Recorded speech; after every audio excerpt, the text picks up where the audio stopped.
Hey guys, Dr. David Arn here with a quick shoulder warm-up for you. I'm using a bench with a slight incline and 5-pound weights. Going through a slight shoulder extension into full shoulder flexion, really trying to reach and then coming back slow and controlled. So the goal is just to get that blood flow into the rotator cuff and those scapular stabilizers, just going in a nice controlled motion. Next, we're going to go on to the shoulder abduction, working on our scapulohumeral rhythm. That allows our scapula to form a nice solid base when reaching overhead or doing a press overhead or out in front. And I'm really trying to reach and kind of push out with my shoulders at the top. Next, going right into a 90-90 position to work internal rotation. This is going to work the subscapularis mainly, and then that's part of the rotator cuff. So the whole rotator cuff will help to kind of suck in and hold that humeral head in the correct position in the glenoid fossa, which is on the scapula. That gives us the stability to do our pressing or rowing motions safely.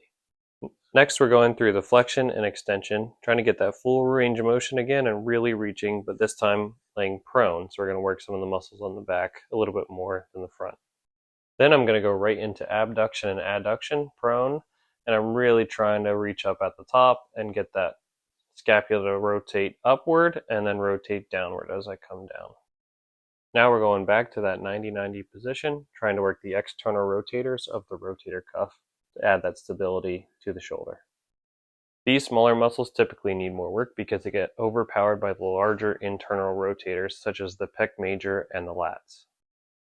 Next, we're going to warm up the serratus anterior. So on an elevated bench, protract the scapulas or pull them forward, and then we're going to slowly shift our weight side to side, tapping the opposite shoulder, trying to keep those scapulas pulled forward and not kind of losing that motion or not letting them retract.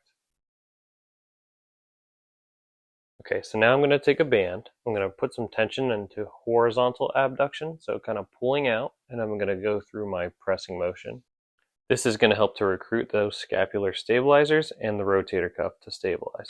Then I'm going to go into a bit of a pulsing motion just to kind of help to wake the muscle up more and then prove that stability. So I'm going through that pressing motion, and then I'm even going to go up at an angle and down at an angle. So really focusing on that rhythmic stabilization at different angles, and that's going to help me prepare for all my different lifts to go through the exercises properly with the right technique and minimize my risk for injury.